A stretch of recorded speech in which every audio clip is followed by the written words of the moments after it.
52 words जब बनते हैं तो उसमें से पूरी लैंग्वेज, पूरी दुनिया की भाषाएं बनती है। सबसे मूल अक्षर, मूल मंत्र, मूल शब्द कौन सा है वो हमें जानने की जरूरत है। देखा जाए तो बहुत सालों से हमारे वेदों पुराणों में इस मंत्र का जिक्र है। तो हम दिन में 22,000 मंत्र कर सकते हैं बिना प्रयत्न के, बिना मेहनत के। तो इतना जबरदस्त मंत्र परमात्मा ने दिया है, ऋषियों ने दिया है, और साथ में ये ध्यान प्रक्रिया भी है। नमस्ते मित्रों, मुझे सब लोग अक्सर कमेंट में पूछते रहते हैं सबसे शक्तिशाली मंत्र बताइए, सबसे सरल ध्यान बताइए। तो कुछ लोग सरल ध्यान प्रक्रिया जानना चाहते हैं जिससे हम ध्यान में आगे बढ़ सके, और कोई शक्तिशाली मंत्र जानना चाहते हैं जिससे ध्यान प्रक्रिया एकदम डीप में जा सके, एकदम गहन ध्यान लग सके। तो ये दो प्रश्न के मैं एक ही जवाब इस वीडियो में लेके आया हूँ। जो सबसे शक्तिशाली मंत्र जानना चाहते हैं उनके लिए भी ये वीडियो है, जो सबसे सरल ध्यान विधि जानना चाहते हैं उनके लिए भी यही वीडियो है। 10 साल से मैं ध्यान प्रक्रिया से जुड़ा हुआ हूँ, तो मुझे जो अनुभव होते हैं, जो मुझे ज्ञान आता है, मैं इस वीडियो के माध्यम से, यूट्यूब के माध्यम से बांटता हूँ। तो मित्रों, मेरा नाम है राकेश कोटड़िया। तो आज का हमारा प्रश्न है सबसे शक्तिशाली मंत्र कौन सा है और सबसे सरल ध्यान कौन सा है। तो इसके लिए अगर मैं आपको बताऊंगा तो आप कहोगे कि मैं एक प्रचलित ध्यान प्रक्रिया के बारे में बात कर रहा हूँ।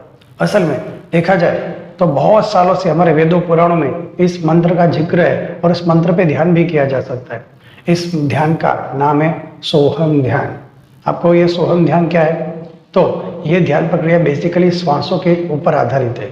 इसको कुछ लोग विपश्यना ध्यान प्रक्रिया भी कहते हैं, लेकिन हमारे वेदों पुराण में लाखों सालों से ये सोहम ध्यान प्रक्रिया का वर्णन आता है। जो को भी बोलते हैं 52 अक्षरों के अंदर बोलते हैं, क से लेके ग तक, अ से लेके अह तक 52 वर्ड्स जब बनते हैं तो उसमें से पूरी लैंग्वेज, पूरी दुनिया की भाषाएं बनती है। चाहे हिंदी हो, अंग्रेजी हो, तमिल हो, कोई भी भाषा हो, वो 52 अक्षर से बाहर नहीं है। 52 अक्षर में ही पूरी दुनिया की भाषा आ जाती है। तो सबसे मूल अक्षर, मूल मंत्र, मूल शब्द कौन सा है वो हमें जानने की जरूरत है। तो जब भी हम श्वास लेते हैं तो हम कुछ भी शब्द नहीं बोलते, पर अगर ध्यान श्वास पे चित्त रखा जाए, एकदम ध्यान से श्वास को देखा जाए, तो जब भी हम श्वास लेते हैं तो 100 शब्द सुनाई देता है। 100 ऐसा देखिए। और जब हम श्वास छोड़ते हैं तो हम शब्द सुनाई देता है। जैसे इससे श्वास लिया,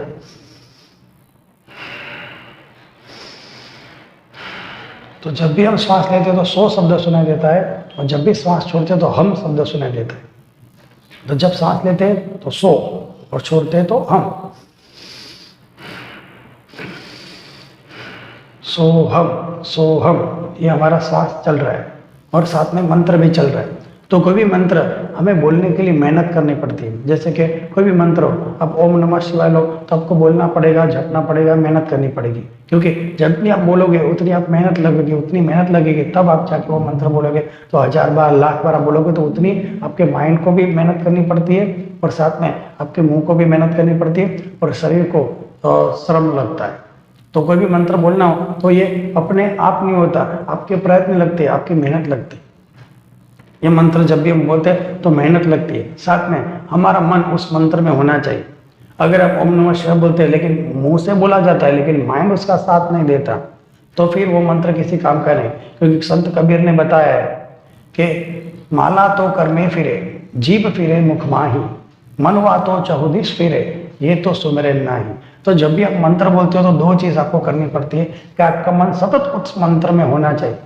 जनक राजा मतलब कौन? जो सीता के भी पिता, सीता जिनकी बेटी थी, वो जो जनक राजा ये मंत्र करते थे। तो ये मंत्र कौन सा है? सोहम मंत्र है।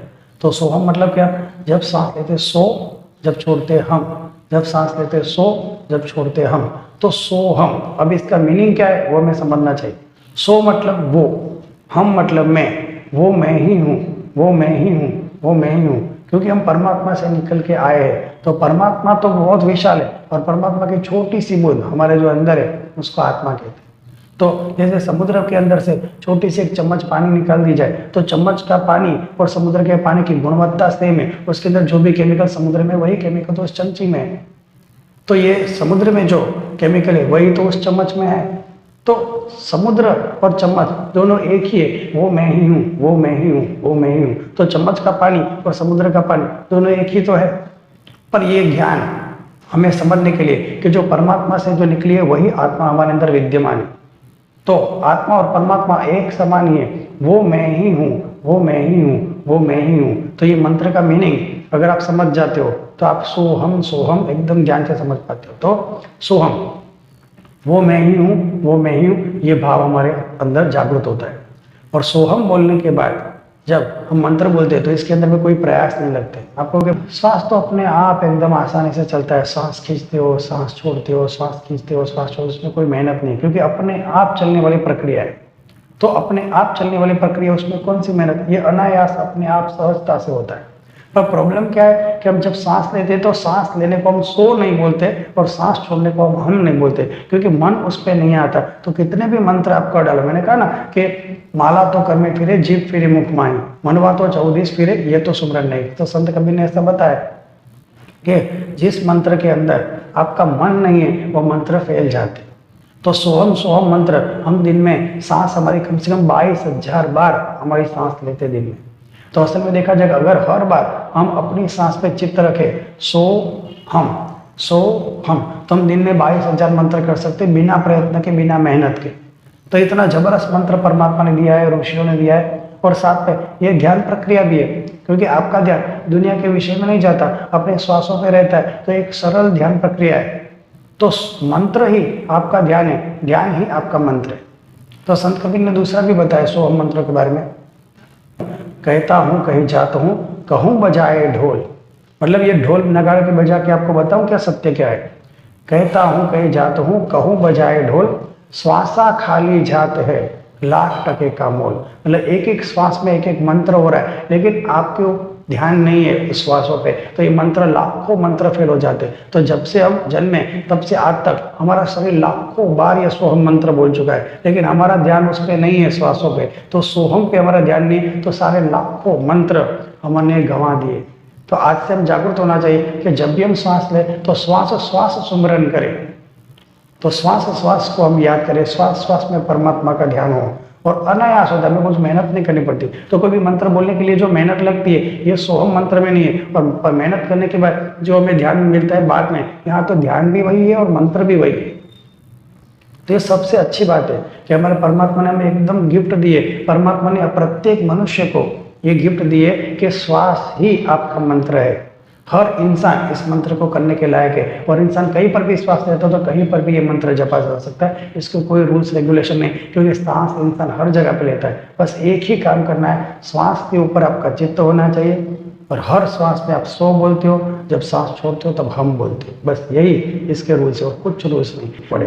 क्योंकि दूसरे मंत्र के लिए टाइम निकालना पड़ता है, जगह ढूंढनी पड़ती है, मेहनत लगती है। पर सोहम मंत्र के अंदर न टाइम निकालना पड़ता है, न जगह ढूंढनी पड़ती है, न मेहनत करनी पड़ती है। वो अपने शरीर को ही परमात्मा ने ऐसा बनाया कि परमात्मा का वाहन है, और उसकी ये शरीर कंटिन्यूसली सोहम जप कर रहा है। और ये सारे जप हमारे फैल जा रहे हैं। क्यों? हमारा ध्यान हमारे श्वास पे नहीं है, तो सारे मंत्र वेस्ट हो रहे हैं। तो एक एक मंत्र, एक एक श्वास ही हमारा मंत्र है। इतना महान खजाना हमारे ऋषि मुनियों ने ये ध्यान करके पाया है, और ये हमें सबको दिया है। तो यही मंत्र, जो 2 प्रश्न मुझे बार बार पूछे जाते हैं कि सबसे सरल ध्यान कौन सा है, तो सोहम ध्यान सबसे सरल है। श्वास पे चित्त रखो, यही सबसे सरल ध्यान है। और सबसे शक्तिशाली मंत्र कौन सा, तो ये मंत्र जिसमें मेहनत नहीं लगती, जिसमें समय नहीं देना पड़ता, जिसके अंदर कोई जगह नहीं ढूंढनी पड़ती, जिसके अंदर कुछ भी नहीं करना पड़ता। बस आपको आपके श्वास पे ध्यान रख के सो हम, वो मैं ही हूँ, वो मैं ही हूँ, वो मैं ही हूँ, यही मंत्र जपता रहता है। तो हमारा शरीर तो जपता ही रहता है, दिन रात सोते हो तब भी सोहम मंत्र चालू, लेकिन हमारा ध्यान जब उस मंत्र पे नहीं जाता तो मंत्र काम नहीं करते। बस सिंपल बात। तो आशा रखता हूँ कि आपको ये वीडियो अच्छा लगा हो। अगर आपको अच्छा लगा तो नेक्स्ट वीडियो ऐसा ही मेरा दूसरे मेडिटेशन के ऊपर होगा। अगर आपको ये वीडियो अच्छा लगा तो शेयर और सब्सक्राइब कर सकते हैं। तो दूसरे प्रकार के ध्यान की प्रक्रिया भी आपको लेके आऊँगा। सुनने के लिए थैंक यू। जय गुरुदेव।